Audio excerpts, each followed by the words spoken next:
안녕하십니까? 예, 함께 기도하고 시작하도록 하겠습니다. 은혜와 사랑이 많으신 아버지 하나님 감사합니다. 소망 없는 인생 가운데서 하나님이 불러주시고 영원한 생명 가운데 들어갈 수 있도록 우리를 구원해 주심을 감사드립니다. 하나님을 알지도 못하고 또 하나님을 찾지도 않았지만 주님께서 은혜를 베풀어 주심으로 귀한 교회 가운데 살 수 있도록 해주시고 또 때에 맞게 또 합당한 가운데서 우리를 인도해 주심도 감사드립니다. 모든 말씀 가운데 함께해 주시고 또 각 사람에게 필요한 은혜와 사랑을 던집해 주시고 인도하여 주시옵소서. 오늘의 모든 말씀도 하나님이 함께해 주시고 도와주시옵소서. 예수님 이름으로 기도드렸습니다. 아멘. 자, 성경 같이 찾아보시도록 하겠습니다. 데살로니가 전서 5장 16절입니다. 데살로니가 전서 5장 16절.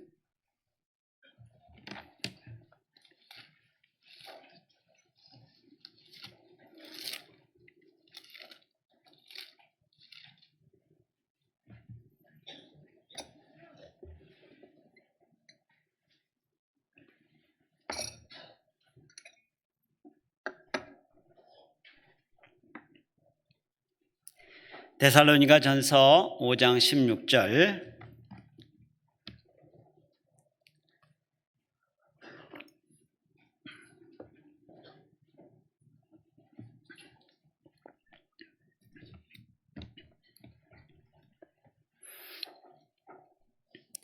(5장 16절부터 18절까지) 찾으셨으면 같이 함께 읽어보시도록 하겠습니다. 항상 기뻐하라, 쉬지 말고 기도하라, 범사에 감사하라. 이는 그리스도 예수 안에서 너희를 향하신 하나님의 뜻이니라.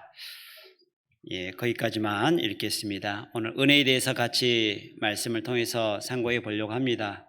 그래서 우리가 신앙생활 가운데서 살아갈 때 일과 은혜가 어떤 차이가 있는지 같이 좀 생각해 보고, 그리고 은혜 안에서 우리가 어떻게 살아야 될지에 대해서 오늘 말씀을 통해서 좀 같이 정리를 해보는 시간을 좀 가져보려고 합니다.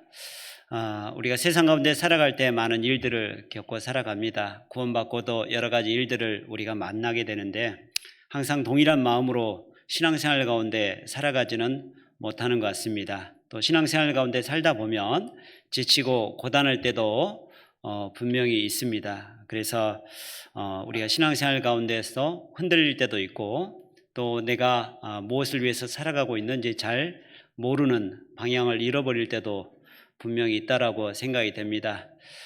여기 데살로니가전서 5장 16절과 18절 말씀은 잘 아시는 말씀이기도 하고 많이 암송하는 말씀입니다.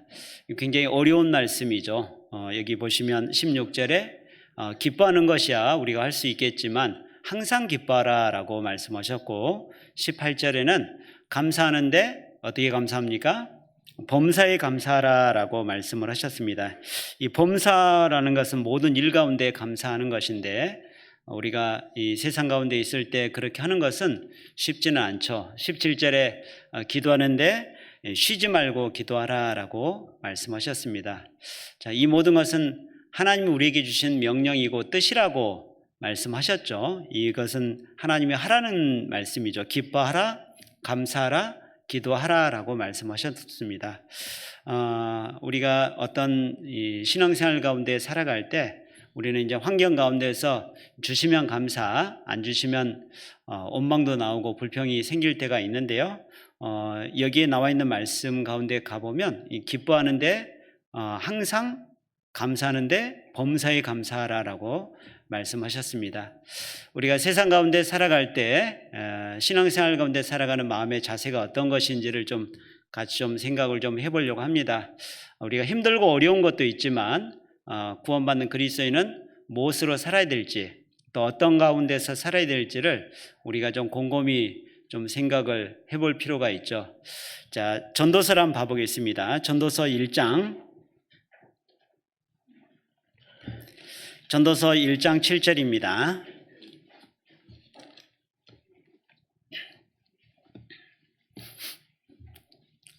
전도서 1장 7절입니다.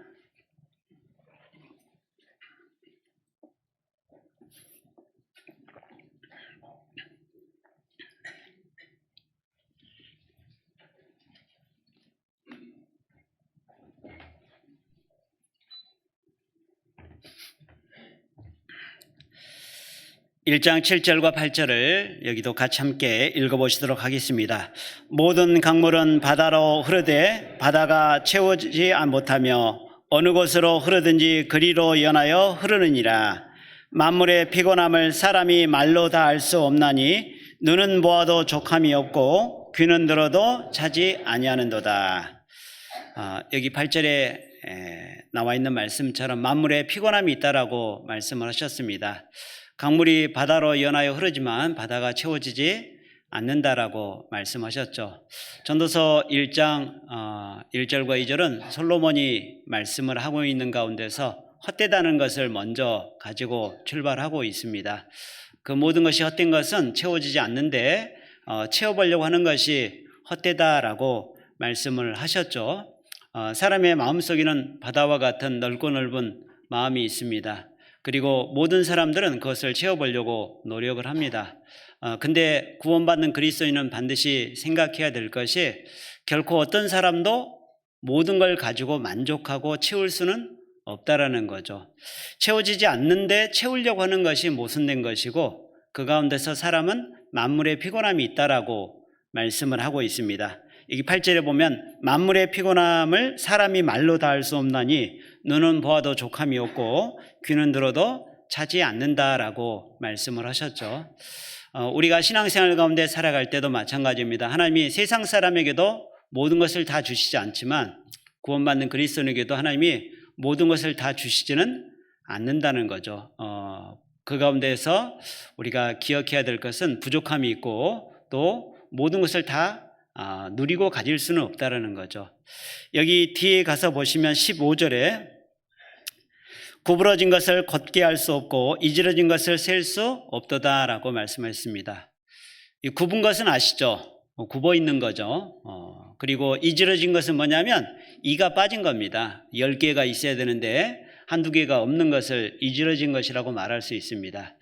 이 사람 마음속에는 굽은 것은 곧게 하려는 마음이 있어요. 펴고 싶은 마음이 있죠. 그리고 이지러진 것은, 이가 없는 것은 8개 있고 9개 있어도 1개, 2개를 꼭 채우고 싶은 그런 마음의 욕심이 있습니다. 대부분 사람들은 가진 것보다는 가지지 못하는 것 때문에 사람의 마음속에 여러 가지 문제가 생기는 경우가 많죠. 사실 그것이 절대적인 거고 전부가 아님에도 불구하고 사실은 그것 때문에 사람은 불행하다고 느끼고 살아갈 수 있습니다. 우리가 구원받고 살아가면서 생각해야 될 것은 하나님이 나에게 주신 환경을 부인해서는 안 된다는 거예요. 내가 구원받고 신앙생활 가운데 살아가는 가운데서 하나님이 나를 구원해 주셨다는 것을 먼저 기억해야 되고 우리가 그 가운데서 부름을 받았다는 것을 기억해야 되겠죠. 왜 나에게라는 생각을 가지게 되면 문제가 되겠죠. 신앙은 상대적인 것이 아니라 절대적인 거죠. 하나님 앞에 내 모습을 올바로 바라보는 게 중요하고 하나님은 모든 사람에게 똑같은 길을 걸어가게 하시는 것은 결코 아닙니다. 베드로가 가야 될 길이 있고 바울이 가야 될 길이 있는 것처럼 신앙생활 가운데 각자의 삶 가운데서 하나님이 우리를 불러서 구원해 주신 겁니다. 그리고 우리 가운데 여러 가지 부족한 것도 분명히 있지만 중요한 것은 하나님이 그것을 허락해 주셨다는 거예요. 우리가 환경을 부인하면 하나님의 섭리를 느끼지 못하겠죠. 그리고 우리는 환경만 바라보게 될 뿐만 아니라 환경을 바꾸려고 아마 노력을 하게 될 겁니다. 그러나 더 중요한 것은 하나님이 그 가운데 함께하고 있음을 우리가 기억하고 먼저는 인정해야 되겠죠. 그래서 구원받는 그리스도인은 신앙생활 가운데 살아갈 때 문제를 없애는 게 중요한 게 아니라 문제를 믿음 안에서 넘어가는 것이 중요하죠. 믿음이라는 것이 무엇입니까? 믿음은 바라보는 거고 맡기는 거라고 말하고 있습니다. 히브리서 11장 1절에 보면 믿음은 바라는 것들의 실상이요 보지 못하는 것들의 증거다. 여러분 하나님이 계시지만 우리가 눈으로 직접 본 건 아니잖아요. 그러나 말씀을 통해서 만나보고 있지 않습니까? 우리가 천국을 직접 가본 건 아니지만 천국이 실제로 있다는 것을 믿고 바라보고 살아가고 있습니다. 우리가 신앙생활 가운데서 믿음이라는 것은 바로 보이지 않는 것이 있음을 기억하고 믿음은 바라보는 거죠. 그리고 앞에 있는 것을 바라보고 나아가는 겁니다. 누구를 믿고 나아가는 겁니까? 하나님을 믿고 나아가는 겁니다. 레위기서 11장에 보면 하나님이 정한 짐승, 부정한 짐승에 대해서 말씀을 하셨죠. 정한 짐승, 부정한 짐승 중에 뛰는 뒷다리도 있고 날개가 있는데 기어가는 것은 부정하다라고 말씀했습니다. 기어가는 것이 왜 부정할까? 능력은 분명히 있습니다. 날개가 있기 때문에. 뛰는 뒷다리가 있어서 넘어갈 수도 있어요. 그러나 기어간다라는 것은 사실 그것을 의지하기보다는 사람의 방법, 인간적인 방법으로 나아가는 모습이라고 말할 수 있는 거죠. 우리가 신앙생활 가운데 살아간다는 것은 문제를 없애는 게 아니라 문제를 믿음 안에서 넘어가는 겁니다. 마치 계단을 올라가듯 올라가지 않으면 그곳에 도달할 수 없는 것이 바로 믿음 안에서 살아가는 삶의 모습입니다. 여기도 말씀했던 것처럼 구부러진 것이 있고 이지러진 것이 분명히 있습니다. 내 신앙생활 가운데 살아가는 동안에 우리는 부족함을 느낄 때가 있어요. 세상 가운데 살아갈 때도 마찬가지죠. 그리고 또 여러 가지 굽어진 것도 분명히 있을 겁니다. 그러나 하나님이 이 모든 것을 그냥 주시지는 않는다는 거죠. 하나님이 어떤 일을 하실 때는 반드시 목적을 가지고 오십니다. 그냥 우리에게 그것을 주시진 않아요. 신앙생활 가운데 하나님이 우리에게 반드시 주시려는 것이 있기 때문에 그 모든 것을 우리에게 허락하시고 우리에게 보여주고 주시는 것이라는 것을 먼저는 생각해야 되겠죠. 구원받는 그리스도인은 그 환경만 바라볼 게 아니라 그 뒤에 하나님의 역사가 있음을 기억하고 하나님의 뜻이 반드시 있다는 것을 신뢰하고 믿음 안에서 바라보고 나아가는 것이 먼저가 돼야 될 겁니다. 그렇지 않으면 어떻게 될까요? 우리는 먼저 펴려고 할 겁니다. 먼저 그 문제부터 없애려고 할 거예요. 어떤 형제자매들은 건강에 문제가 생길 수도 있고 어떤 물질적인 것이 문제가 생길 수도 있고 또 여러 가지 어려운 일들이 생길 때 우리는 그 환경에 집중할 수 있습니다. 그러나 하나님은 모든 여건들 가운데서 반드시 그것을 우리에게 주시는 이유들이 반드시 존재한다는 거예요. 비록 내가 그것을 다 이해하지 못한다 할지라도 그것을 다 알지는 못하지만 하나님은 선하신 분이고 하나님은 반드시 목적을 가지고 움직이시는 분이기 때문에 그렇습니다. 우리가 로마서 5장 3절 찾아보실까요? 한번 중요 말씀이니까 로마서 5장 3절 찾아보시겠습니다.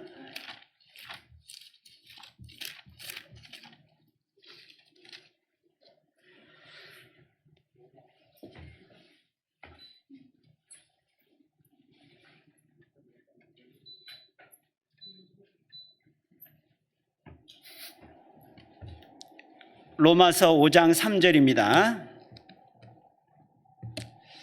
자, 로마서 5장 3절과 4절 여기도 중요 말씀이니까 같이 함께 읽어보시도록 하겠습니다. 다만 이뿐 아니라 우리가 환난 중에도 즐거워하나니 이는 환난은 인내를, 인내는 연단을, 연단은 소망을 이루는 줄 알미로라. 자, 우리가 신앙생활 가운데 여러 가지 환난을 만날 수 있습니다. 고난도 있을 수 있습니다. 중요한 것은 환난으로 그치지 않는다라는 거죠. 환난 뒤에 있는 것들이 있습니다. 여기도 이야기하고 있는데요. 환난 중에도 뭐 한다고 되어 있습니까? 즐거워한다고 되어 있습니다. 환난이 왜 즐거운 것이 되겠습니까? 그것은 우리에게 주시려고 하는 그 하나님의 섭리가 있기 때문에 그렇습니다. 환난도 즐거워하나니, 환난 중에도 즐거워하나니 이는 환난은 인내를, 인내는 연단을, 환난이 인내와 연단을 만들어내고 그 모든 걸 통해서 우리에게 소망을 이루게 하시는 것이 있다라는 것을 말씀하고 있습니다. 구원받는 그리스도인은 기도 제목이 있죠. 그리고 우리가 기도하는 내용들이 있습니다. 우리가 신앙생활 가운데 살아가는 동안에 하나님 앞에 간절한 갈망과 바람도 있습니다.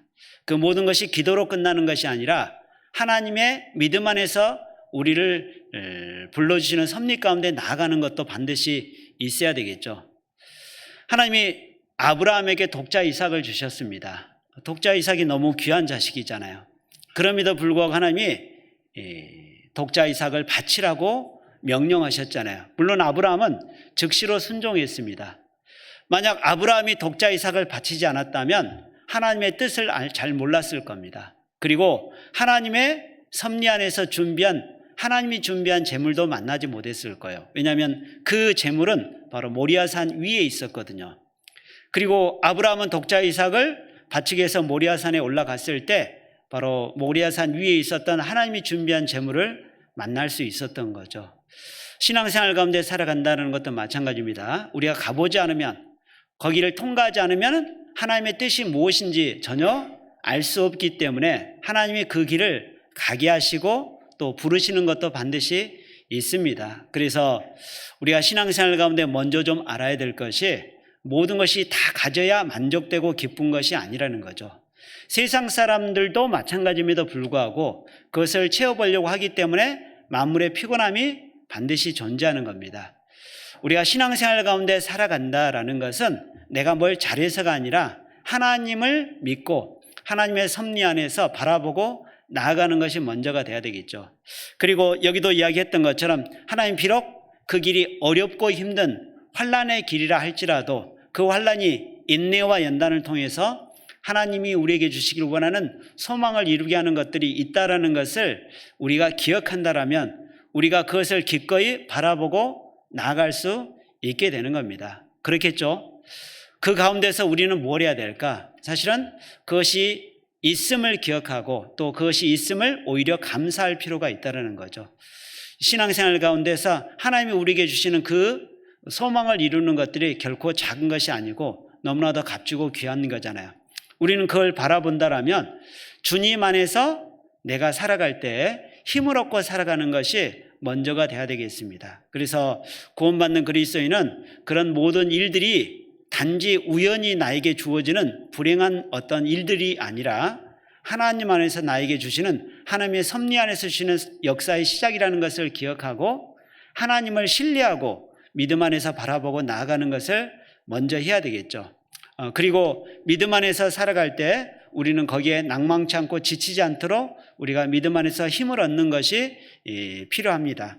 이 고린도전서 7장을 가보겠습니다.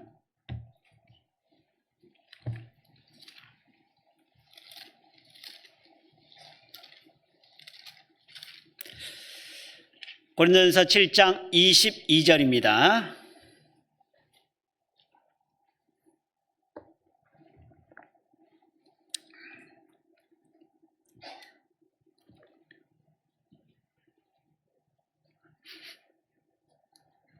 (7장 22절) 주 안에서 부르심을 받은 자는 종이라도 주께 속한 자유자요 또 이와 같이 자유자로 있을 때 부르심을 받은 자는 그리스도의 종이니라. 너희는 값으로 사신 것이니 사람들의 종이 되지 말라. 형제들아 각각 부르심을 받은 그대로 하나님과 함께 거하라. 우리가 세상 가운데 있을 때 좀 기억해야 될 것이, 구원받는 그리스도인은 어떤 힘으로 살아갈 것이냐, 이것을 잘 기억하고 살아야 되겠습니다. 세상 사람들이 말할 때 그럴 수 있겠잖아요. 평상시에도 일하고 여러 가지 고단하게 살아가는데 수요일날 또 주일날 토요일날 또 여러 가지 봉사로 교회 나가면 언제 쉬느냐 아마 그렇게 물어볼지도 모르겠습니다. 힘들고 지칠 수 있잖아요. 여러 가지 일들 때문에 고단할 수가 있습니다. 어느 순간 내가 봉사하면서도 너무 지치고 힘들다는 생각을 할 때가 생길 수 있습니다. 봉사 가운데도 그럴 수 있고 또 전도하는 가운데도 그럴 수 있어요. 내가 열심히 전도한다고 했지만 내 마음을 알아주지도 않고 또 전도하는데 그 사람이 구원받지도 못할 때 낭망되고 지칠 때가 있습니다. 그러나 기억해야 될 것은 우리가 이 신앙생활 가운데 살아가는 것은 결코 일이 아니라는 거죠. 우리가 신앙생활 가운데 살아가는 것은 하나님의 은혜 안에서 살아가는 것이고 하나님의 안식 안에서 살아간다는 것을 우리가 먼저는 기억해야 되겠습니다. 이스라엘 사람들에게 하나님이 안식일을 주셨잖아요. 안식일 날 일하는 자를 돌로 쳐 죽이라고 말씀했습니다. 너무나도 끔찍한 법인데 왜 그런 법을 주셨을까? 사람의 안식을 사람의 노력과 힘으로 할 수 없다는 것을 하나님이 말씀하고 있는 거죠. 인간의 진정한 안식은 사람의 노력으로 사람의 힘으로 할 수 있는 게 아닙니다. 구원받는 그리스도인은 구원받을 때 주님 안에서 안식 안에 들어가는 거죠. 그리고 예수님도 마태복음 11장 28절 이후에 말씀하셨던 것처럼 수고하고 무거운 짐진 자들아 다 내게로 오라. 내가 너희를 쉬게 하리니 내 짐은 내 멍에는 가볍고 쉽다라고 말씀하셨잖아요. 주님 안에서 우리가 살아간다라는 것은 사실 안식 안에 살아가는 거죠. 그리고 안식이라는 것은 일하는 것이 아니라 쉬는 거라고 말할 수 있습니다. 물론 육신적으로 본다라면 바쁠 수 있습니다. 고단할 수도 있죠. 힘들 수도 있습니다.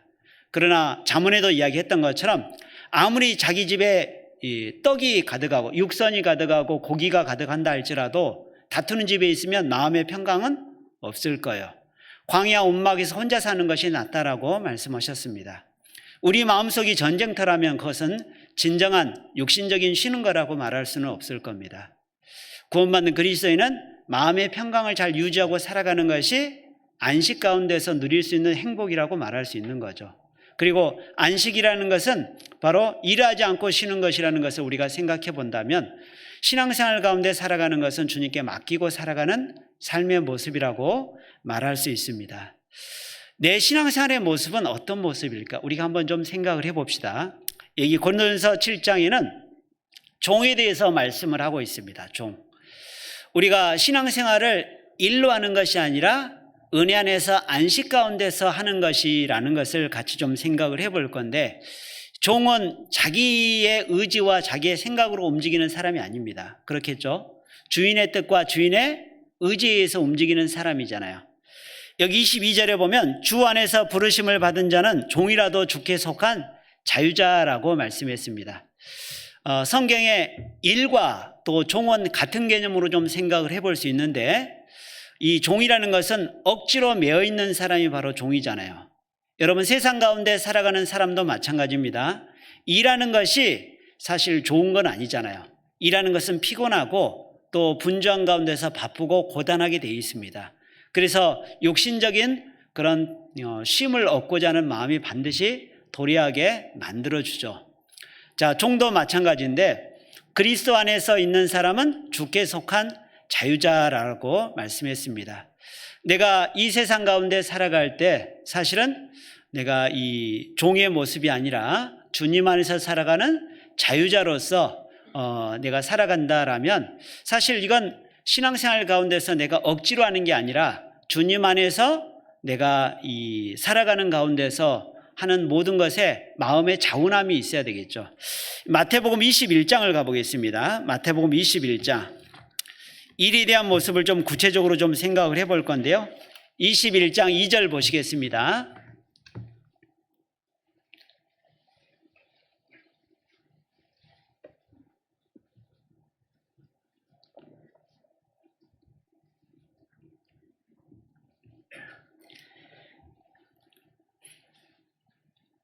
마태복음 21장 2절.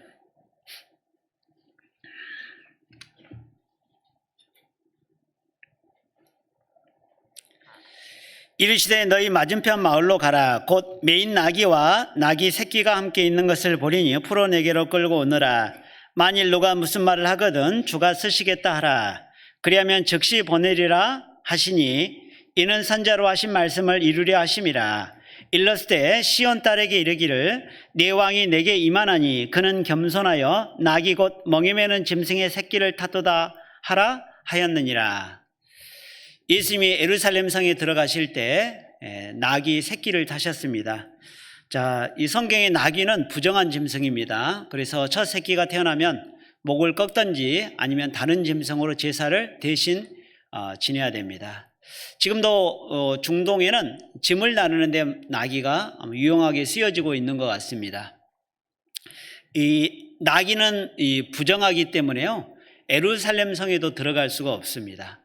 성경에 나귀를 이야기할 때요, 죄 많은 사람, 끝까지 하나님 말씀을 듣지 않는 사람을 들나귀라고 말씀을 하셨습니다. 욥기에 가보면 쥐약이 헐떡이는 사람의 모습을 이야기할 때 들나귀로 표현을 하셨습니다. 예수님이 타셨던 나귀는 집나귀입니다. 더군다나 나귀 새끼를 타셨습니다. 자, 이 나귀 새끼 입장에서는 예수님을 태우면 힘들겠어요, 안 힘들겠어요? 생각 많이 안 해보셨죠? 힘들겠잖아요. 그러면 나귀 새끼 입장에서는 지금 일하는 거예요, 일하는 것이 아니에요? 이게 좀 애매하죠. 힘드니까 일하는 것처럼 보이는데 사실은 우리가 이렇게 좀 생각을 해볼 필요가 있어요. 이게 분명히 일이 아닌데 잘 생각해 보면 이 나귀 새끼가 누구를 태웠냐가 중요한 겁니다. 짐을 원래는 실어야 될 나귀가 누구를 태웠어요? 예수님을 태웠습니다. 여러분, 그러면 예수님이 짐이에요, 짐이 아니에요? 예수님 짐이 아니죠. 이 나귀는 지금 뭘 입은 겁니까? 은혜를 입었다라고 말할 수 있습니다. 이 나귀는 누굽니까? 바로 구원받는 나를 말하고 있는 겁니다. 구원받는 사람은 은혜 안에서 주님과 동행하는 삶을 말하고 있는 거예요. 여기 많고 많은 나귀가 이스라엘 땅에 있었을 겁니다. 다른 짐승도 있었을 거예요. 말도 있었겠잖아요. 이제 그럼에도 불구하고 예수님이 나귀를 타셨냐는 거예요. 부정한 짐승. 그리고 이 나귀는 원래 예수님 가까이 있었던 나귀가 아니라 건너편 마을에 있었던 주인이 있었던 나귀입니다. 메인 나귀였잖아요. 그럼에도 불구하고 예수님이 지명해서 데리고 오라고 하셨습니다. 그리고 예수님이 그 나귀 새끼를 타셨거든요. 그리고 나귀는 예루살렘 성에 못 들어가는데 예루살렘 성에 나귀를 타고 들어가셨습니다. 호산나 찬양을 들었죠. 이게 우리가 신앙생활 가운데 살아가는 모습입니다. 내가 힘들고 어려울 때, 혼자라고 느낄 때 사실은 나와 함께 하시는 분이 있다는 것을 우리가 기억해야 되겠죠. 신앙생활은 우리의 짐을 져주시는 겁니다. 주님이 함께 하시고 주님이 동행하실 뿐만 아니라 나에게 필요한 말씀을 주셔서 말씀 가운데서 올바로 갈 수 있도록 해주시고 힘과 능력을 덧입혀 주시죠. 히브리서 4장 16절과 18절에 보면 하나님이 때를 따라 돕는 은혜의 말씀을 주신다라고 우리에게 말씀을 하셨습니다. 구원받는 그리스도인은 세상에서 힘을 얻는 게 아닙니다. 직장 다니면서 돈 많이 벌어서 힘을 얻는 게 아닙니다. 구원받는 그리스도인은 바로 주님 안에서 힘을 얻는 겁니다. 시편 23편 아시죠? 수고가 아니라 여호와는 나의 목자시니 내게 부족함이 없으리로다. 그가 나를 푸른 초장 쉴만한 물가로 인도해 주신다라고 말씀하셨잖아요. 여호와는 나의 목자다. 그리고 나에게 가장 필요한 것, 나에게 가장 안정되고 가장 좋은 곳으로 인도해 주시잖아요. 가장 필요한 것. 그것이 바로 쉴만한 물과 교제잖아요. 그리고 쉴만한 물과 말씀이잖아요. 우리가 신앙생활 가운데 살아갈 때 구원받는 그리스도인은 어디에서 쉬냐가 이게 중요한 거죠. 어디에서 힘을 얻을 거냐 이게 중요한 겁니다. 세상 사람들은 먹고 자는 게 쉰다라고 생각을 할지 모르겠어요. 그러나 구원받는 그리스도인은 그런 육신적인 휴식으로만은 만족할 수가 없습니다. 구원받는 그리스도인은 교제와 말씀을 사모할 수밖에 없고 교제와 말씀에서 멀어질 때 공고한 마음이 올라올 수밖에 없는 거죠. 그리고 구원받는 그리스도인은 신앙생활 가운데서 바로 힘을 얻고 채우는 시간이라고 말할 수 있습니다. 마치 자동차가 달리는 게 중요한 게 아니라 먼저는 채우는 게 중요하잖아요. 기름을 채우고 달릴 준비를 해야 되겠지 않습니까? 신앙생활 가운데 살아가는 것도 마찬가지입니다. 내가 신앙생활 가운데 살아가는 것은 바로 이 세상 가운데서 내가 살아갈 수 있는 힘을 얻는 장소라고 말할 수 있죠. 그리고 그 믿음 안에서 살아가는 그리스도인은 은혜 안에서 있을 때 세상도 이길 수 있고 또 주님의 영광을 전할 뿐만 아니라 복음을 전할 수 있는 힘도 생기게 됩니다. 바로 신앙생활은 바로 일이 아니라 은혜라고 말할 수 있는 거예요. 주님과 동행하는 삶. 여러분, 우리가 아까 고린도전서 7장 읽었지 않습니까? 종이잖아요, 종. 종이라는 것이 뭐겠습니까? 억지로 한다, 그런 의미가 담겨져 있는 거예요. 일이나 종은 어떤 의미가 있습니까? 자원하는 마음이 아니에요. 억지로 한다는 겁니다. 그러나 내가 좋아하는 것, 은혜를 받는다. 이것은요, 자원하는 마음을 가지고 갈 수밖에 없는 거예요. 내가 정말 좋으면 그것을 기다려지게 되어 있습니다. 내가 정말 그것을 사모하면 그것을 간절히 찾게 되어 있습니다. 마치 사슴이 시냇물을 찾기에 갈급한 것 같이 우리 영혼도 마찬가지죠. 우리가 신앙생활 가운데 살아갈 때 내가 말씀을 얼마나 사모하느냐, 교제 안에서 얼마나 내가 있기를 원하느냐, 이것이 신앙생활 가운데 우리의 주님 안에서 주시는 힘을 어떻게 공급받느냐에 대한 모습이라고 말할 수 있는 거죠. 나는 과연 신앙생활 가운데 살아가는데 내가 정말 고단한 것만 바라보고 있다면 이건 일밖에 안 될 거예요. 이게 힘든 것만 바라본다면 일밖에 안 될 겁니다.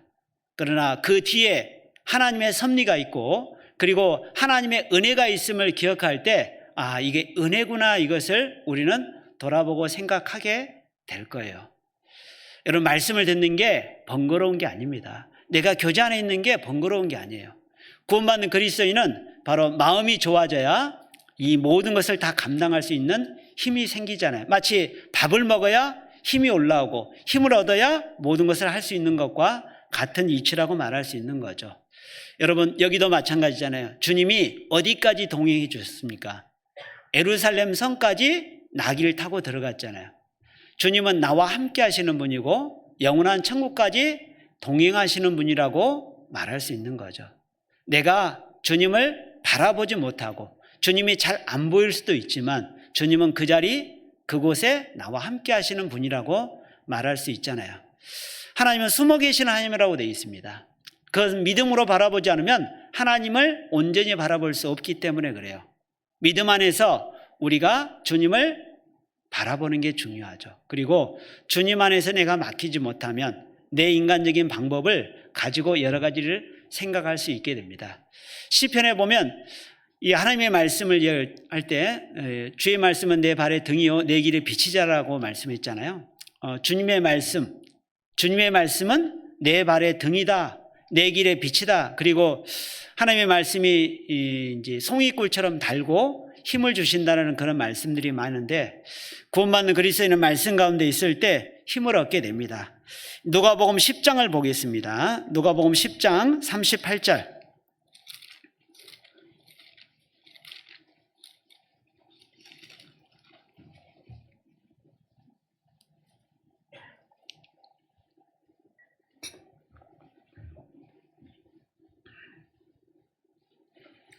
누가복음 10장 38절입니다.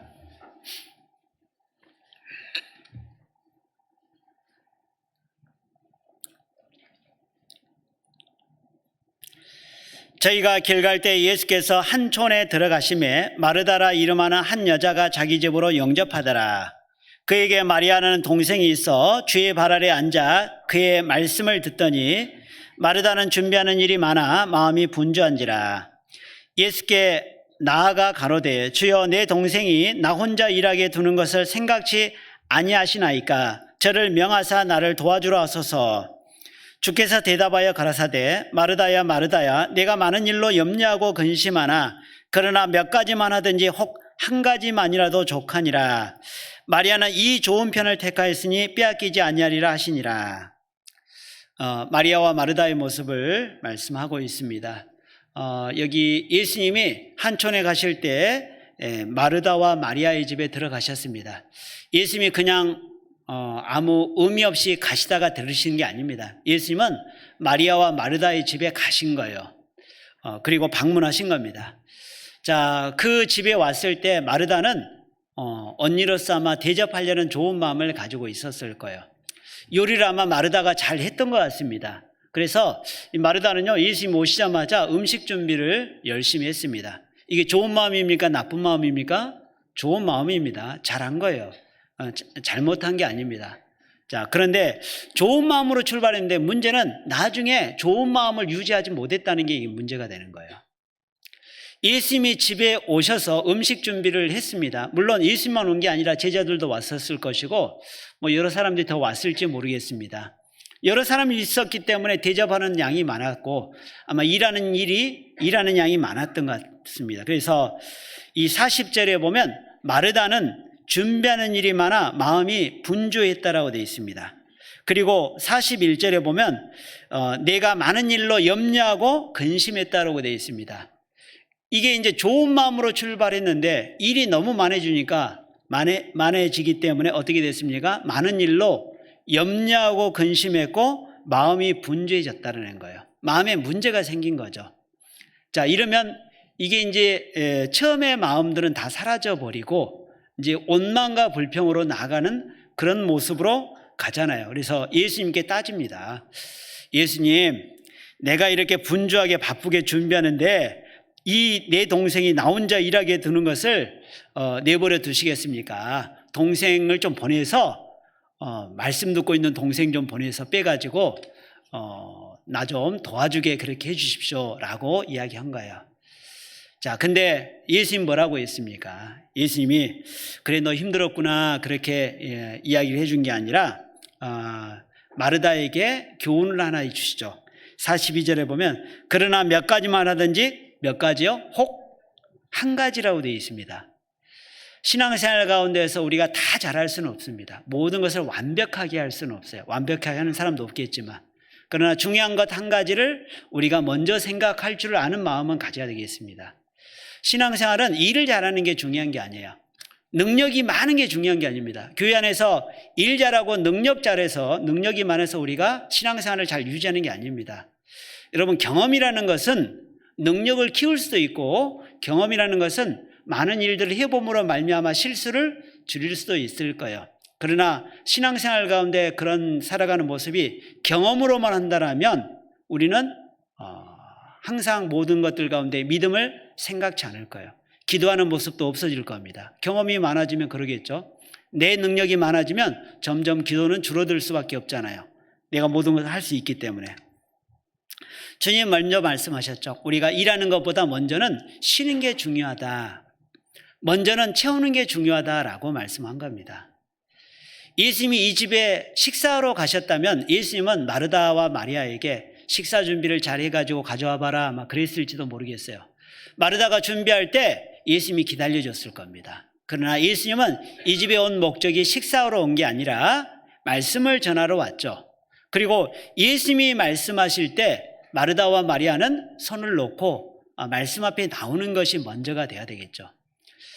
우리가 신앙생활 가운데 살아갈 때도 마찬가지입니다. 마음이 분주하다는 것은 일이 그만큼 많아졌을 때 생길 수 있는 모습입니다. 내 마음속에 평강이 깨지고 내 마음속에 문제가 되고 있어요. 그 말은 뭐겠습니까? 바로 내 안에 주님의 사랑이 식어지고 있다는 것을 말하고 있는 거예요. 내가 그만큼 말씀 가운데서 평강을 누리지 못하고 있구나. 주님께 내가 맡기지 못하고 내가 살아가고 있구나. 이것도 돌이켜서 생각을 해볼 수 있는 겁니다. 분주한 일이 많고 준비하는 일이 많고 마음이 분주해졌을 때 많은 일로 염려와 근심이 생길 수 있는 거예요. 내가 이 자리에 앉아있지만 신앙생활 가운데서 내가 살아가기 위해서 앉아있고 말씀도 듣지만 내가 이 자리에 없을 수도 있습니다. 내 마음이 다른 데 가 있을 수 있어요. 여러 가지 일들이 생기면 그럴 수 있습니다. 우리는 사실 신앙생활 가운데 먼저는 마음을 잘 채우고 주님 안에서 사실은 쉼을 얻어야 그 신앙생활 가운데서 내가 모든 것을 감당할 수 있는데 사실 그러지 못할 때 이 마르다와 같은 모습을 가질 수 있죠. 사실 마리아와 마르다가 드렸던 것이 다르잖아요. 마리아가 드렸던 게 또 다르잖아요. 주님은 좋은 편 한 가지를 말씀하시면서 빼앗기지 않는다라고 말씀하셨습니다. 우리는 무엇가 먼저냐를 먼저 생각해야 됩니다. 세상에서 열심히 사는 게 중요한 게 아니죠. 물론 그것도 중요하지만 그것이 필요 없다는 게 아니라 먼저는 하나님 안에서 내가 주님을 사랑하는 마음을 먼저 잘 채우는 것이 중요합니다. 예수님도 부활하셔서 베드로에게 말씀하셨습니다. 요한복음 21장 15절 이후에 말씀하셨잖아요. 부활하신 후 베드로에게 3번에 걸친 질문을 하셨잖아요. 아시죠? 내가 이 사람들보다 나를 더 사랑하느냐 그렇게 물어봤잖아요. 예수님이 3번 질문하셨는데 첫 번째 질문과 두 번째, 세 번째 질문이 약간 다릅니다. 물론 이 대답은 예수님이 이미 베드로에게 들었던 대답이에요. 내가 다른 사람은 다 몰라도 나는 주를 부인하지 않겠습니다. 맹세했잖아요. 그럼에도 불구하고 베드로는 실패했습니다. 베드로는 넘어졌어요. 그 넘어진 베드로에게 조반을 준비하시고 다시 나타나셔서 예수님이 말씀하셨습니다. 내가 실패하고 넘어졌지만 주님은 다시 물어보셨죠. 내가 나를 사랑하느냐? 첫 번째 질문은 내가 이 사람들보다 나를 더 사랑하느냐 그런 질문이었어요. 사실 베드로는 항상 비교 대상이 다른 사람들보다였거든요. 내가 다른 사람들보다 더 열심히 하고 있었던 그런 열정이 특심했던 것 같습니다. 근데 그 베드로마저도 그 열심만으로는 살지 못했잖아요. 예수님을 부인했잖아요. 따라가려고 했지만 멀찍이 따라갔잖아요. 예수님이 다시 물어보셨습니다. 내가 나를 정말 사랑하느냐? 내 양을 먹이라. 내가 나를 사랑하느냐? 내 양을 치라. 그렇게 말씀하셨잖아요. 그리고 나중에 베드로가 어떠한 죽음으로 주님께 영광을 돌릴 것을 말씀하셨잖아요. 우리가 신앙생활 가운데 살아간다는 것이 그렇습니다. 내 힘으로 살아가는 게 아니라 내가 신앙생활 가운데 세상에서 살아가는 모든 것도 바로 주님의 은혜 안에 있을 때 은혜 안에서 더 많은 것을 주님께 드릴 수 있고 주님 안에서 주시는 힘을 잘 공급받을 때 세상 가운데서도 사실은 모든 걸 감당할 수 있습니다. 우리는 그 문제 때문이라는 생각을 할 수가 있어요. 남편 때문에, 아내 때문에, 자식 때문에, 그리고 건강 때문에라는 생각을 할 때가 있습니다. 그리고 그것을 어떻게든 바꿔보려고 하고 없애보려고 하는 그런 마음을 가질 때가 있죠. 그러나 사실은 그것이 감당할 수 있으면 아무 문제가 안 되거든요. 여러분, 넓고 넓은 바다는 모든 것을 품을 수 있는 힘이 있잖아요. 뜨거운 용광로는 녹일 수 있는 힘이 있잖아요. 어떤 쇠라 할지라도 녹일 수 있지 않습니까? 마찬가지로 신앙생활 가운데서 사실은 내가 마음을 넓히면 그 모든 것이 감당이 되는 거예요. 그러나 마음이 좁아지면 감당이 안 되는 거예요. 마치 마르다와의 모습처럼 말이죠. 처음에는 좋은 마음으로 했던 그 넓은 마음이 어떻게 됐어요? 좁아진 거예요. 마음에 문제가 된 거예요. 마음에 문제가 안 되면 문제가 안 되는데 이 마음에 문제가 되니까 이게 문제가 되는 거예요. 그래서 예수님께 이야기해서 따졌잖아요. 왜 혼자 일하게 두십니까? 예수님 혼자 일하라고 하신 게 아닌데 처음에 자원하는 마음으로 시작했던 마음이 사실은 나중에는 이제 억지로 되고 나중에 일도 돼서 문제가 됐던 거죠. 우리가 신앙생활 가운데 나는 어떤 힘으로 살아야 될까? 요한일서를 한번 봐보겠습니다. 요한일서 4장 20절입니다.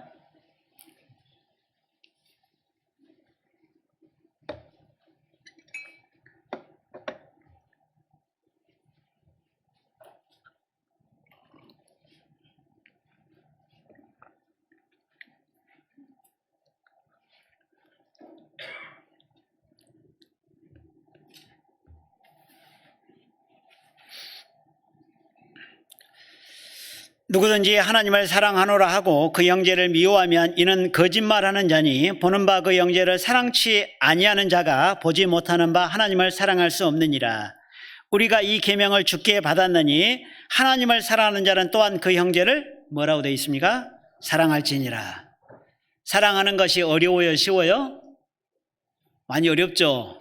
사랑하기가 쉽지 않잖아요. 성경에는 사랑의 정도를 이야기하실 때 원수를 사랑하라고 이야기하셨습니다. 옆 사람을 보고 이야기하면 안 되겠죠.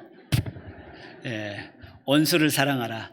마태복음 5장에 가보면 누가 오른뺨을 때렸는데 왼뺨도 대래요. 오리를 가자고 말하는 사람에게 심리까지도 동행해서 가주래요. 이럴 수 있는 사람 있을까요? 아마 그런 사람은 쉽지 않을 겁니다. 이 세상에서도 쉽지 않을 거예요. 원수를 어떻게 사랑할 수 있겠습니까? 불가능한 사랑이죠. 자, 여기 요한일서는 요한 사도가 이야기하는데 요한 사도는 사랑의 사도, 눈물의 사도라고 말할 정도로 사랑에 대해서 많이 말씀을 하고 있습니다. 이 말씀은 사랑을 하라는 말씀처럼 보이지만 사실 사랑을 먼저 하라고 말씀하는 게 아닙니다. 이건 사랑을 하는 것이 당연하다라고 이야기하는 거예요. 우리가 이 요한일서 4장을 통해서 좀 생각을 해보려는 것이 우리가 하는 사랑이 어떤 사랑이냐 이것을 좀 잘 구별할 필요가 있다고 생각이 됩니다. 자, 이 세상에는 이 부모와 자식 간의 사랑처럼 육신적인 사랑도 있습니다. 이 부모와 자식 간의 사랑은요, 노력할 필요가 없어요. 본능입니다, 본능. 모든 사람들이 다 있는 본능이에요.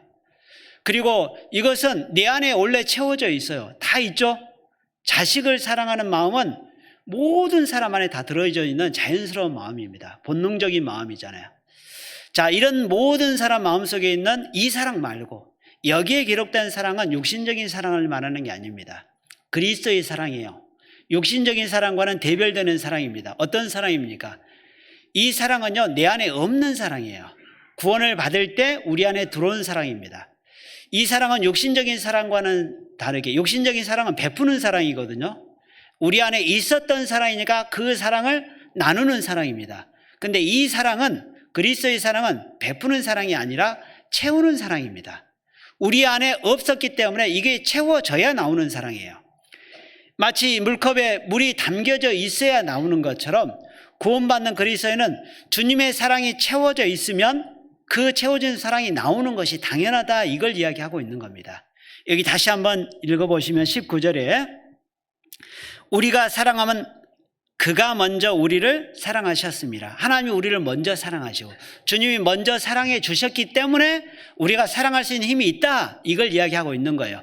그리고 이제 20절에 누구든지 하나님을 사랑하노라고 그 형제를 미워하면 거짓말하는 자래요. 내가 하나님을 사랑할 수 있는 힘도, 하나님의 사랑을 넣어주셨기 때문에 사랑할 수 있는 힘도 마음도 생기는 거죠.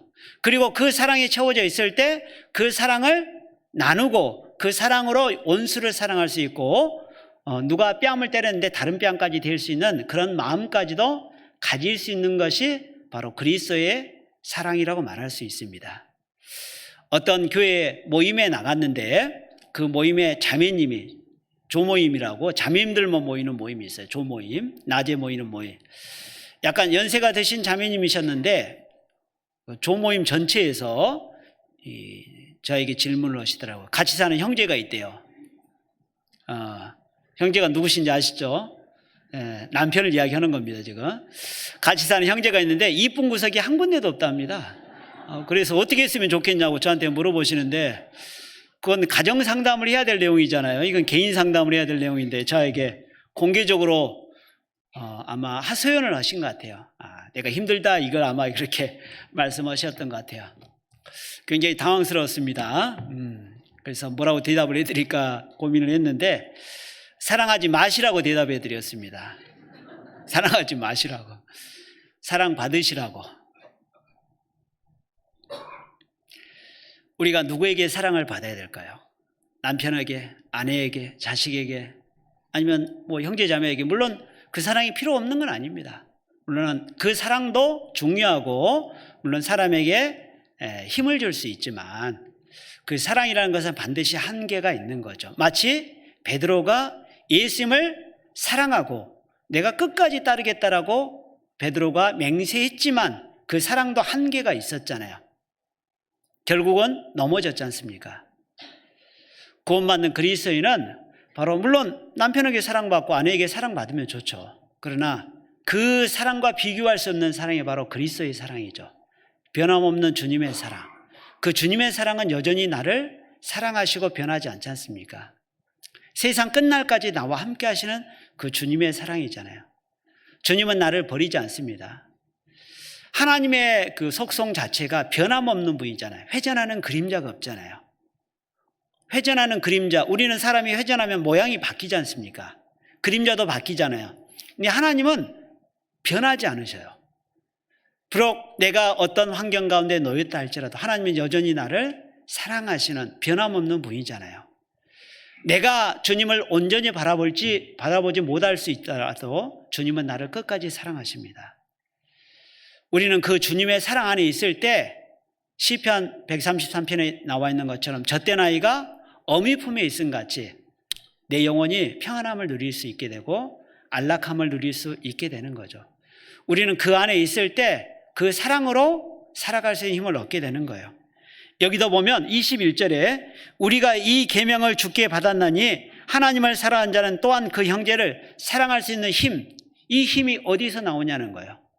바로 주님을 내가 사랑할 수 있는 가운데 있을 때 형제 자매를 사랑할 수 있는 힘, 그리고 남편과 아내를 사랑할 수 있는 힘, 내 자식을 사랑할 수 있는 힘도 거기에서 나온다라고 말할 수 있는 거죠. 내가 주님의 사랑 안에 있을 때, 그 사랑에 공급됐을 때 주님을 통해서 내가 힘을 얻고 살아가는 마음들이 생기는 겁니다. 우리 그렇게 생각하잖아요.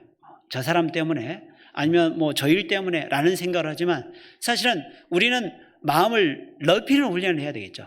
그리스도의 사랑의 깊이와 넓이와 높이를 알아가는 게 중요합니다. 우리의 마음이 넓어지면 품을 수 있죠. 우리의 마음이 넓어지면 문제가 안 됩니다. 마치 마르다와 마리아의 모습과 같은 거죠. 근데 우리의 마음이 좁아지면 모든 게 다 문제가 돼요. 그것 때문이라는 생각을 가지게 됩니다. 우리 안에 어떤 걸로 채울 수 없지만 바로 주님의 사랑이 채워졌을 때 사람은 만족할 수 있는 마음이 생기는 겁니다. 전도서 1장 7절에 나와 있는 것처럼 세상 사람들은 만물의 피곤함인데 어떤 걸로 채울 수 없잖아요. 그러나 주님의 사랑이 채워지면 구원받는 그리스도인은 행복하다라고 생각이 됩니다. 구원받는 그리스도인이 어디에서 감사가 나올까? 은혜가 클 때 감사가 나옵니다. 은혜라는 것은 바로 주님의 사랑 안에서 나오는 거예요. 주님의 사랑을 공급받은 사람은, 주님의 사랑이 큰 사람은 주님의 은혜 안에서 감사할 수 있고 기뻐할 수 있는 마음들이 생기게 되어 있습니다. 자, 고린도전서 13장을 가보겠습니다. 고린도전서 13장 1절, 고린도전서 13장 13절을 보시겠습니다. 13장 13절.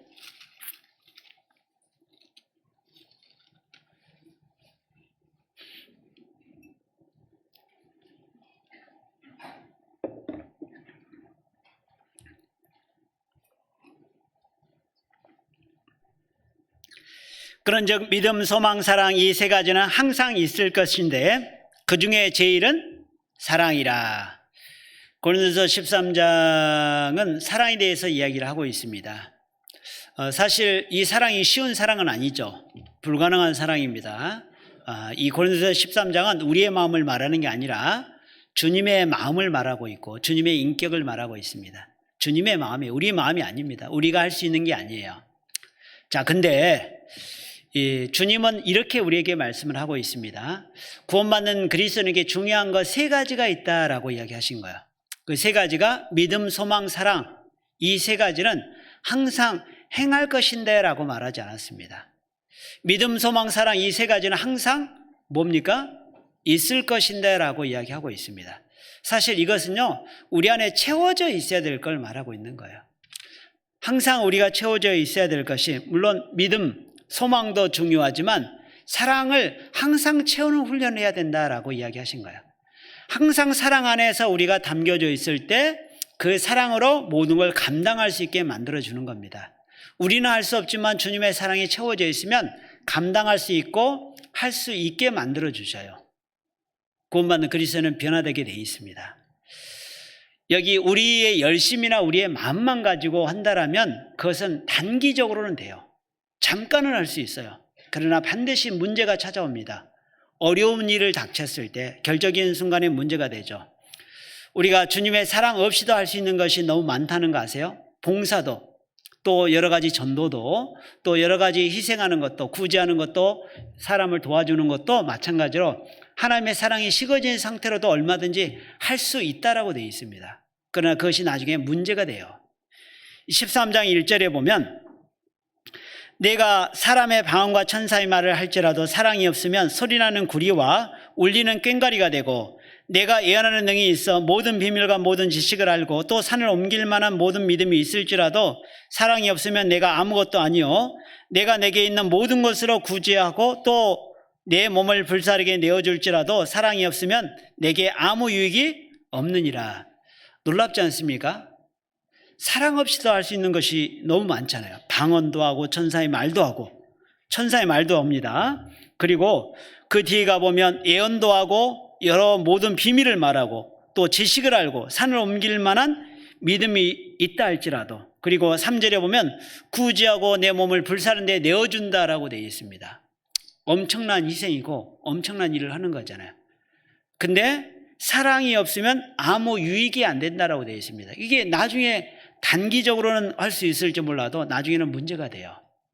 반대로 사랑을 통해서 했을 때 어떻게 됩니까? 사랑 안에서 내가 먼저 잘 채워지고 사랑 안에서 잘 있을 때, 사랑은 4절에 보면 오래 참고 사랑은 온유하며 투기하는 자가 되지 아니하며 사랑은 자랑하지 아니하며 교만하지 아니하며. 사랑 없이 했을 때 이런 일들이 생길 수 있습니다. 참지 못할 수 있어요. 그 다음에 온유하지 못할 수 있습니다. 투기하는 자가 될 수도 있고 자랑하는 자가 될 수도 있고 교만한 자가 될 수도 있어요. 여기 7절에 보시면 사랑 안에 있을 때 모든 것을 참으며 모든 것을 믿으며 모든 것을 바라며 모든 것을 견딘다라고 말씀하셨습니다. 여러분, 신앙생활 가운데 살아가는 것은 안식 안에 살아가는 거죠. 그리고 내가 일을 잘하는 게 중요한 게 아니라 마음의 쉼을 잘 얻는 게 먼저가 돼야 되겠죠. 내가 너무 고단하고 지치고 있는 것은 일이 많아서 그래요. 그러면 어떻게 될까요? 내 마음속에 생각이 복잡해요. 지금 내 머릿속이 복잡해요. 일이 많아요. 어떻게 될까요? 주님 안에서 먼저는 맡기는 게 필요하잖아요. 먼저 그러려면 내가 쉼을 얻는 게 필요합니다. 신앙생활 가운데 내가 살아갈 때 일이 많으면 내가 지금 하고 있는 가운데서 내가 맡기지 못하는 가운데서 있기 때문에 일이 점점 늘어날 수가 있어요. 반대로 주님의 사랑 안에 있을 때 모든 것을 참고 바라고 견디고 이길 수 있는 그런 힘을 얻게 되는 겁니다. 그래서 이 고린도서 13장 13절에도 이야기했던 것처럼 믿음, 소망, 사랑 이 세 가지는 항상 우리 안에 있어야 되는데 그중에 제일은 사랑이라고 말씀을 하셨습니다. 누가복음 17장을 가보겠습니다. 누가복음 17장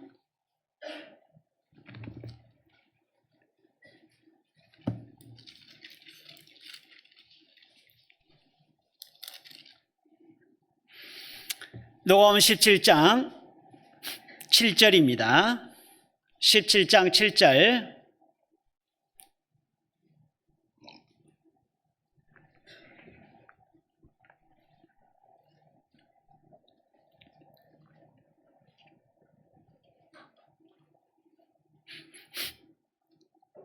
너희 중에 네게 밭을 갈거나 양을 치거나 하는 종이 있어 밭에 돌아오면 저더러 곧 와 앉아서 먹으라 할 자가 있느냐. 도리어 저더러 내 먹을 것을 예비하고 띠를 띠고 나의 먹고 마시는 동안에 수종 들고 너는 그 위에 먹고 마시라 하지 않겠느냐. 명한 대로 하였다고 종에게 살해하겠느냐. 10절 같이 함께 읽어보시도록 하겠습니다. 이와 같이 너희도 명령받은 것을 다 행한 후에 이르기를 우리는 무익한 종이라 우리의 하여야 할 일을 한 것뿐이라 할지니라. 여기 10절에 이야기했던 것처럼 명령받은 것을 다 행한 후에 이르기를 우리는 무익한 종이라. 이 종이 있습니다. 종이 밖에서 주인 일을 합니다. 밭에 나가서 밭도 갈고 양도 칩니다. 집에 돌아와서는 또 주인을 수종 들었어요. 우리가 신앙생활 가운데 살아갈 때 하나님이 일하는 것은 중요한 일입니다. 그렇죠? 하나님이 일하는 것 중요하잖아요. 하나님을 섬기는 것 중요하잖아요. 그러나 어떤 것이 더 중요할까? 이것을 놓쳐서는 안 되겠죠. 여러분, 내가 가정생활하는 것도 하나님이 일하는 것이고 또 직장생활 가운데 있는 것도 하나님이 일하는 모습입니다. 꼭 교회 안에서만 있어야 하나님이 일하는 것은 아니죠. 내 삶 전체가 하나님 안에서 살아가는 삶인데, 근데 신앙생활 가운데 살아갈 때 하나님의 일하는 것보다 더 중요한 것이 하나님을 섬기는 겁니다. 일이냐 섬기느냐, 이걸 우리가 생각할 때 섬기는 것이 먼저가 돼야 된다는 것을 말하고 있는 거예요. 여기 7절도 보면 밖에서 종이 일도 하고 여러 가지 주인을 위해서 많은 일들을 했지만 집에 돌아와서는 주인을 섬겼다라고 이야기하고 있습니다. 쉬는 것이 먼저가 아니라 주인을 섬기는 것이라고 이야기하고 있는 거예요. 그러면서 10절에 이와 같이 너희도 명령받은 것을 다 행한 후에 이르기를 우리는 무익한 종이라. 명령받은 것이 있다라고 이야기했잖아요. 그럼 결국은 사실 주인을 섬기는 마음 가운데서 올바른 섬김이 되지 못하면 우리가 단지 그것을 일로만 볼 수 있을 거예요. 나에게 주어진 여러 가지 일들이 고단하고 지치고 힘든 것만 보일 수 있습니다. 그러나 우리가 신앙생활 가운데 살아가는 것이 내가 정말 주님을 대하고 주님을 섬기는 마음으로 온다라면 우리가 영혼을 품을 수 있는 마음도 생기는 거예요. 근데 그 주님을 섬기는 마음이 결국 어디서 오느냐? 주님의 사랑에서 오거든요. 주님의 사랑 안에서 내가 공급받고 채워졌을 때 그 영혼을 품을 수 있는 마음도 생기고 주님을 섬길 수 있는 마음도 생기는 거예요. 원수를 사랑할 수 있는 그 마음, 그 사람이 예뻐서 그 사람이 좋아서가 아니라 정말 주님을 바라보기 때문에 주님 안에서 그것을 우리가 할 수 있는 마음이 생기는 거죠. 우리가 신앙생활 가운데 살아갈 때 사실은 먼저는 주님을 섬기는 것이 먼저가 되게 되죠. 일하는 것이 너무 많은 것보다 먼저 섬기는 것, 말씀 가운데 교제 안에서 먼저 나와서 주님의 뜻을 먼저 잘 알고 주님의 뜻 가운데서 내가 주님의 주시는 마음을 잘 공급받으면 주님을 섬길 수 있는 마음, 베드로와 같이 변화되는 마음 가운데 주님의 사랑 안에서 다시 새롭게 나아갈 수 있는 힘도 생기게 된다라고 말할 수 있을 겁니다. 그래서 우리가 신앙생활 가운데 살아가는 것이요, 내 생각과 뜻대로 하는 게 아닙니다. 여기 5절에 보시면 사도들이 주께 여짜오되 우리에게 믿음을 더하소서 하니 주께서 가라사대 너희에게 겨자씨 할 만한 믿음이 있었다면 이 뽕나무더러 뿌리가 뽑혀 바다에 심기우라 하였을 것이요 그것이 너희에게 뭐 했습니까? 순종하였으리라. 자, 섬긴다는 것이 뭘까? 내가 이 신앙생활 가운데 살아갈 때요, 내 생각과 뜻이 많을 수 있습니다. 여기 6절에 보시면 겨자씨 하늘만한 믿음이 있었다면이라고 이야기하고 있습니다. 이 성경의 겨자씨는 아주 작은 씨 중에 하나입니다. 가장 작은 씨 중에 하나가 바로 겨자씨, 유채씨 정도로 생각하시면 되는데 아마 잘 모르실 거예요. 깨보다는 더 작은, 훨씬 더 작은 씨입니다. 중요한 것은 씨가 크냐 작냐 이게 중요한 게 아닙니다. 중요한 것은 씨는 살았느냐 죽었느냐가 중요하잖아요. 씨가 아무리 커도 죽으면 아무 의미가 없잖아요. 씨라는 것은 생명이 있어야 됩니다. 무슨 말입니까? 구원받는 그리스도인은 겨자씨 하늘만한 믿음이 있다는 걸 말하고 있는 거예요. 구원받는 그리스도인은 생명 있는 믿음이 있다는 걸 말하고 있는 거예요. 구원받는 그리스도인은 겨자씨 하늘만한 믿음이 있다면 신앙생활 가운데 살아간다는 것이 뭐냐? 6절에 이야기하고 있는데 주께서 가라사대 너에게 겨자씨 하늘만한 믿음이 있었다면, 구원받은 사람 하나 겨자씨 하늘만한 믿음이 있기 때문에 있었다면 순종하였으리라 라고 이야기하고 있습니다. 내 방법이 많은 게 중요한 게 아닙니다. 내가 방법을 많이 가지고 그걸 잘 대처할 수 있는 게 아닙니다. 주님의 사랑 안에서 내가 있으면, 주님의 사랑 안에서 내 생각 버리고 내 뜻 버리고 내 계획 버리고 내 생각 일단 멈춰놓고 하나님의 뜻이 무엇인지를 잘 들어보는 것이 지혜라는 거예요. 사실 잠깐 멈추고 기다리는 것이 지혜라고 말할 수 있습니다. 발이 급하면 선치 못할 수 있고 그릇 행할 수 있어요. 우리가 신앙생활 가운데서 빨리빨리 많은 것을 하는 게 중요한 게 아니라 하나님의 뜻 가운데서 잘 기다리고 주님의 뜻 가운데서 주님의 발 아래 앉아서 말씀을 먼저 잘 듣고, 하나님이 꼭 우리에게 알려주는 길들이 있습니다.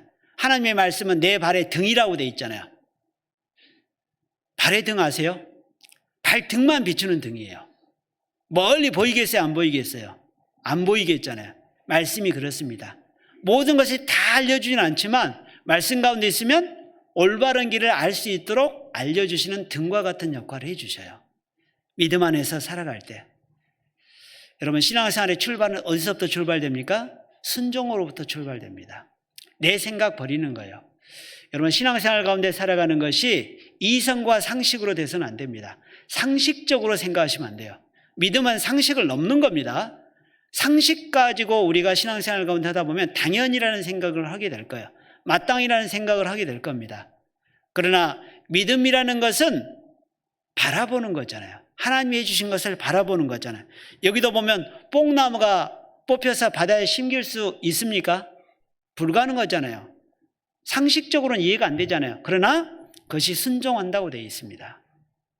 우리도 마찬가지죠. 내 방법, 내 생각이 많은 게 중요한 게 아니에요. 내 생각, 내 방법이 많을수록요, 하나님의 뜻과는 점점 멀어질 수 있어요. 하나님의 뜻에서 점점 벗어날 수 있습니다.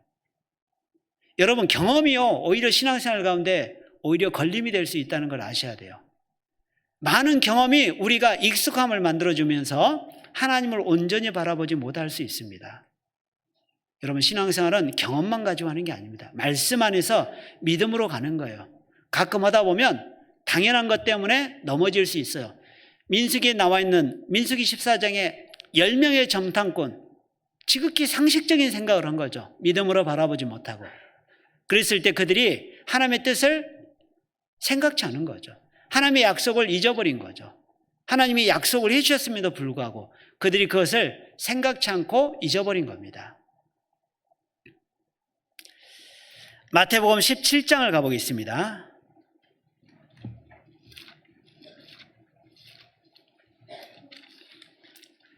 마태복음 17장 20절,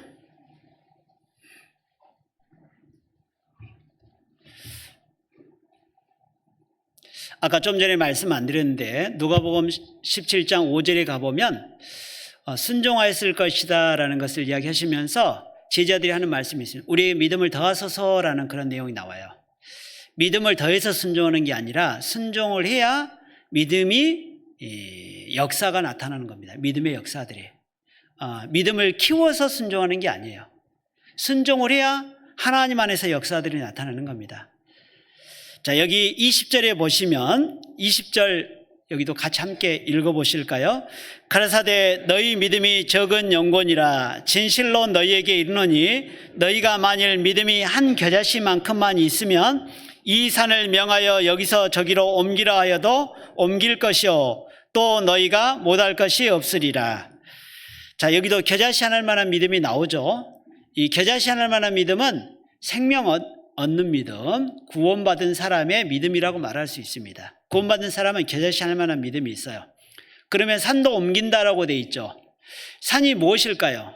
산은 불가능을 말합니다. 불가능. 산이 옮겨져요, 안 옮겨져요? 안 옮겨지잖아요. 우리의 상식과 이성으로는 절대 안 옮겨집니다. 근데 옮겨진다라고 이야기하고 계시거든요. 하나님 말씀하셨죠. 너희에게 겨자씨 할 만한 믿음, 생명 있는 믿음이 있으면 옮겨주시는 분이 누구냐? 하나님입니다. 내가 옮기는 게 아니죠. 내 방법으로 옮기려면요, 이건 완전히 불가능해요. 이런 방법을 절대 쓰지 않을 겁니다. 사람이 산을 옮기려고 누가 하겠어요? 그러나 하나님은 불가능을 가능케 하시는 분이잖아요. 여기도 보면 믿음이 적은 영혼이라 우리에게는 믿음을 요구하시는 거예요. 우리에게 믿음 안에서 바라보는 것은 바로 하나님의 능력을 바라보는 겁니다. 하나님이 능치 못하신 분이라는 것을 믿고 하나님께 맡기고 나가는 거예요. 그 시간과 기한은 우리가 알지 못하지만 믿음 안에서 산이 옮겨집니다. 여러분, 구원받지 못한 사람이 구원받는 것도 산이 옮겨지는 모습입니다. 수양에서 그런 모습을 보잖아요.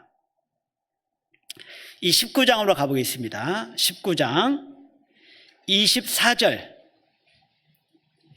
19장 24절입니다.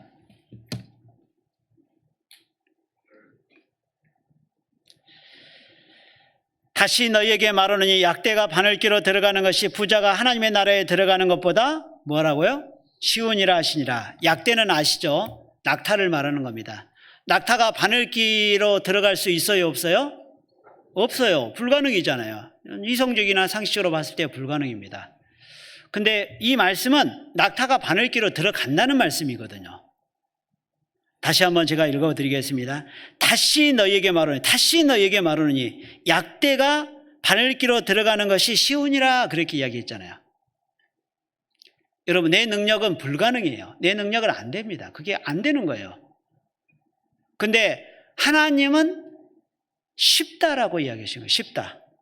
그 마음을요, 예수님이 제자들에게 설명하고 있는 거예요. 25절에 보면 제자들이 듣고 심히 놀라가로되 그런즉 누가 구원을 얻을 수 있으리까? 이 부자 청년을 가지고 이야기하면서 이야기하는 거예요. 이성과 상식으로는 저런 사람도 안 되는데 누가 구원받고 누가 천국 갈 수 있겠습니까? 그렇게 물어보는 거죠. 제자들이 물어보는 겁니다. 누가 구원을 얻을 수 있으리까?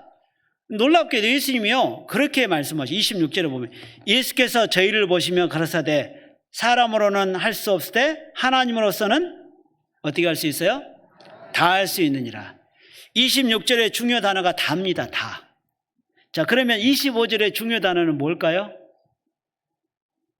어렵나요? 누가입니다. 누가. 그러겠죠. 자, 우리가 신앙생활 가운데 살아갈 때 우리의 마음과 주님의 마음이 너무 다르다는 거 아셔요? 우리는 항상 한계를 가질 수 있어요. 왜 그렇습니까? 경험 때문에 그래요. 경험을 겪다 보면 이게 한계라는 것이 항상 생기게 돼 있어요. 실제로 그런다잖아요. 그 벼룩 이야기 들어보셨죠? 그 벼룩이 잘 뛰는데 뭐 1m까지도 넘게 뛴다잖아요. 최근에 그 우리 중고등 학생들 위해서 그 영상을 보여준다고 해서 보내달라고 해서 제가 한번 받았는데 그 벼룩이 뭐 지금 잘 없지만 뛰면 1m 이상 뛰는데요. 30cm도 안 되는 그 상자에 넣으면 계속 뛴답니다. 그래서 머리를 많이 부딪히겠잖아요. 이제 한 일주일 학습이 되면 안 뛴답니다. 더 이상 30cm 이상은 안 뛴대요. 근데 놀랍게도요, 그 벼룩이 또 이제 새끼를 낳겠죠. 그 알을 낳겠잖아요. 그러면 그 후손들도 3cm 이상은 안 뛴답니다. 이게 실험 결과에서 보니까 그렇게 나와 있더라고요. 이게 한계라는 것이 한번 생기면 거기에 고착될 수 있잖아요. 우리가 신앙생활 가운데 살아갈 때도 마찬가지인데 경험이라는 것이 물론 도움을 줄 수 있습니다. 여러 가지 것을 익숙하게 만들 수 있지만 문제는 신앙생활 가운데 이 경험이 한계를 만든다는 거예요. 우리가 전도할 때 보면 한 번 말씀 들어서 구원을 못 받잖아요. 그러면 우리는 안 된다는 생각을 어느 순간 마음속에 한계로 만들어놔요. 교회 안에서도 마찬가지입니다. 교제 안에서 있을 때도 마음속에 내가 넘지 못하는 한계들을 만들 수 있어요. 근데 우리가 신앙생활 가운데 예수님이 말씀하셨죠. 사람으로는 할 수 없을 때 하나님으로서는 다 할 수 있느니라. 누가 구원을 얻을 수 있으리까? 하나님 안 됩니다 라는 생각을 할 게 아니라 우리는 믿음으로 사는 사람들이잖아요. 믿음 안에서 우리가 살아가는 사람들이잖아요. 내가 감당 안 됩니다. 주님은 나에게 감당할 수 있기 때문에 그것을 주신 거거든요. 감당할 수 있을 만큼만 주시는 거고 감당할 수 있는 힘도 주셔요. 우리에게. 우리는 안 되는 이유를 찾을 게 아니라 주님 안에서 나에게 주시는 이유를 찾아야 되겠죠. 그리고 그 안에 섭리가 있음을 기억하고 우리 안에서 그것을 바라보는 마음들이 생겨야 됩니다. 누가 구원을 얻을 수 있으리까라고 이야기할 때 하나님으로서는 다 할 수 있다라고 말씀을 하셨거든요. 그것이 끝은 아니기 때문에 그렇습니다. 우리 신앙생활 가운데 살아갈 때요, 모든 일들 가운데 어려움이 생길 수 있습니다. 각각의 형편들은 다 다릅니다. 그러나 주님은 감당할 수 있는 힘과 능력을 같이 주시기 때문에 하나님 안에서 그것을 충분히 감당할 수 있도록 만들어 주셔요. 그리고 또 하나님이 그 영혼을 구원하는 것도 사람으로는 못하지만 하나님은 산도 옮겨 주신다라고도 말씀을 하셨습니다. 시편 33편 1절을 보시겠습니다. 시편 33편 1절.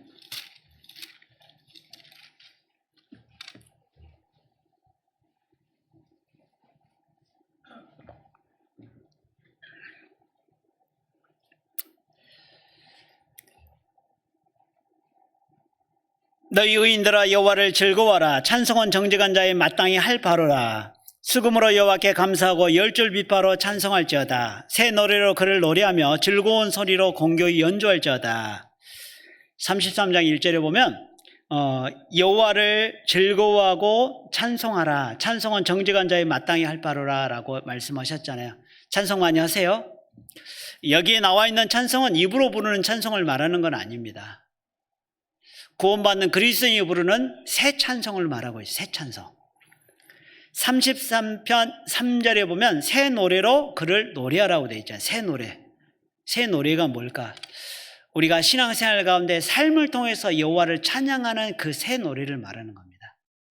구원받는 그리스도인은 안식 안에 들어가는 삶인데, 안식 안에 들어가는 그리스도인은 삶 가운데 살아가는 것이 매일 찬송이에요. 매일 찬양입니다. 여호와를 찬양하라 그렇게 말씀하셨습니다. 그리고 찬송은 정직한 자의 마땅히 할 바로다 그렇게 말씀하셨어요. 신앙생활 가운데서 정말 내가 즐겁고 기쁠 때는 콧노래가 나오잖아요. 기쁨의 노래가 나오는 것처럼 찬송이 나오잖아요. 내 삶의 모든 것도 하나님이 여호와를 찬양하게 만들어 주신 겁니다.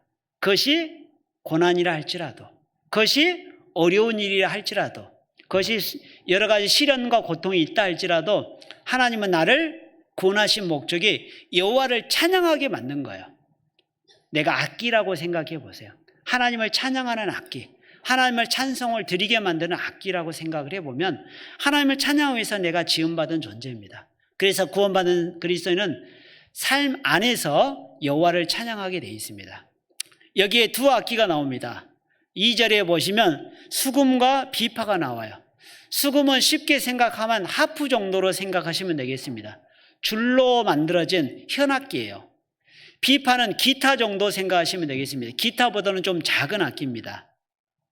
기타보다는 몸체가 좀 작아요. 자, 이 수금과 비파는 다 현악기인데 줄이 많을수록 연주하기가 어려워요. 그렇겠죠? 근데 여기는 10줄 비파라고 되어 있습니다. 비파 중에도 제일 줄이 많은 비파예요. 여러분, 줄이 많으면 연주하기는 어렵지만 줄을 많이 단 이유가 있어요. 음색이 다르죠. 대역폭이 다르겠잖아요. 연주할 수 있는 폭이 다르잖아요.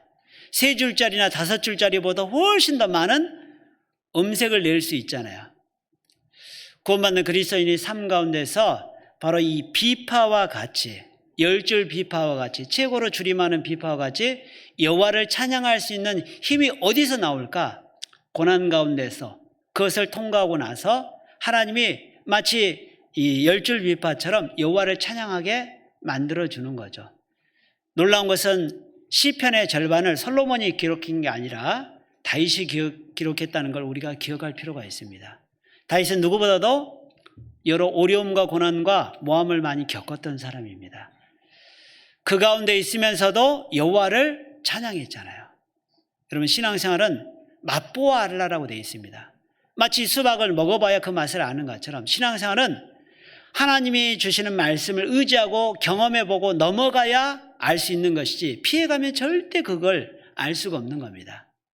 그래서 여기 4절에 말씀하고 있죠. 여호와의 말씀은 뭐라고 되어 있습니까? 정직하며 그 행사는 다 진실하시도다. 정직하다는 게 무슨 뜻이에요? 거짓말을 안 한다 그런 뜻이잖아요. 정직하다. 근데 하나님 말씀이 정직하다 그런 뜻이 뭡니까? 하나님의 말씀을 믿고 신뢰하고 나아가는 그리스도인은 하나님이 거짓말 안 하시겠다 그런 뜻입니다. 여호와의 말씀은 정직하다 그 뜻은 하나님이 그대로 갚아주신다 그런 뜻이에요. 여호와의 행사는 다 진실하시다고 돼 있잖아요. 18절 보시면요. 여호와는 그 경외하는 자 곧 그 인자하심을 바라는 자를 어떻게 하셔요? 살피사 저희 영혼을 사망에서 건지시며 저희를 기근 시에 살게 하시는도다.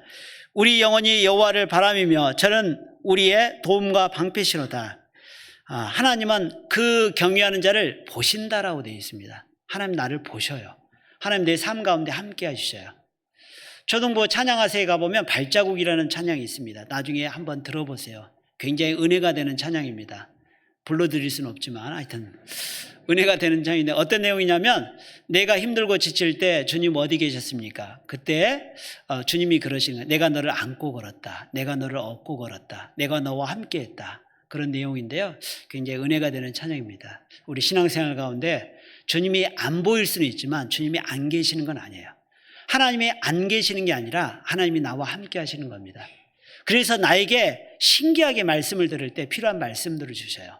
나에게 그 환경 가운데서 하나님이 나아갈 수 있는 길과 쉴 자리를 분명히 주셔요. 구원받는 그리스도인은 그것을 신뢰해야 됩니다. 보이지 않는 하나님을 보는 그리스도인이 돼야 되고 보이지 않는 하나님의 능력을 볼 수 있는 그리스도인이 우리는 돼야 됩니다. 여기도 이야기했던 것처럼 하나님은 나의 도움과 방패시라라고 되어 있습니다. 그래서 하나님은 반드시 그 바란 자를 살피고 건지시고 살게 하신다라고 말씀하셨습니다. 그래서 구원받는 그리스도는요, 찬양을 부르는 게 당연한 거예요. 모든 여건 가운데 이 모든 것이 하나님이 해주셨음을 우리가 믿고 신뢰하는 겁니다. 그래서 신앙생활은 일이 아니라 은혜라는 걸 기억하고 내가 은혜 안에 나오는 마음을 항상 준비하고 그 은혜 안에서 쉼을 얻고 나아갈 때 모든 걸 감당할 수 있게 되는 겁니다. 기도하고 마치겠습니다. 사랑과 은혜가 많으신 아버지 하나님 감사합니다. 우리가 무엇이간데 주님께서 이렇게 사랑해 주심으로 그 사랑을 알게 되었습니다. 주님의 사랑 안에 사는 그리스도인으로서 살아갈 수 있도록 해주시고 시시때때로 필요한 것들로 채워주심도 감사드립니다. 세상 가운데서 지치고 고단하고 또 낭망될 때 있지만 또 주님 안에서 힘을 얻고 또 모든 걸 감당하기 원합니다. 주님 도와주시고 또 어느 곳에 있든지 주님을 바라보며 나아갈 수 있도록 도와주시옵소서. 우리에게 맡겨진 영혼들 참으로 그들이 구원받고 또 살길 원합니다. 돌아오는 학예 수양회를 통해서 많은 영혼들 인도돼서 구원받을 수 있도록 하나님 이끌어 주시고 도와주시옵소서. 교회 가운데 함께 해주시고 또 하나님의 크신 역사가 나타날 수 있도록 도와주시옵소서. 모든 것 아시는 하나님께 의지하오며 예수 그리스도 이름으로 기도드렸습니다. 아멘.